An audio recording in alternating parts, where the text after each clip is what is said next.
This is the Gearbox Inspection Cover Panel for Jaguar XK140. Strictly speaking, it's out of a 140 open two-seater Roadster, but I imagine they're all probably identical, if not extremely similar. So the customer has just sent us his one, he repainted it, and then we're doing a full leather trim kit for him. So we have trimmed this in leather for him, as you can see.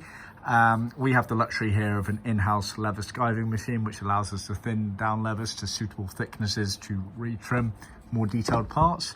And that's exactly what we've done here. As you can see, very nice finish. This has been done out of a Truffle Brown Smooth Leather, so not much of a graining on there, as you can see. Not a huge amount more to say about that. Just bear in mind the material, which is normally a vinyl material, is standardly included in our Jaguar XK carpet set for retrimming that element there, because it's on the gearbox tunnel. Like I say, we've done this one in leather because the customer has a full leather trim kit, i.e. no vinyl elements. That's about it. Cheers.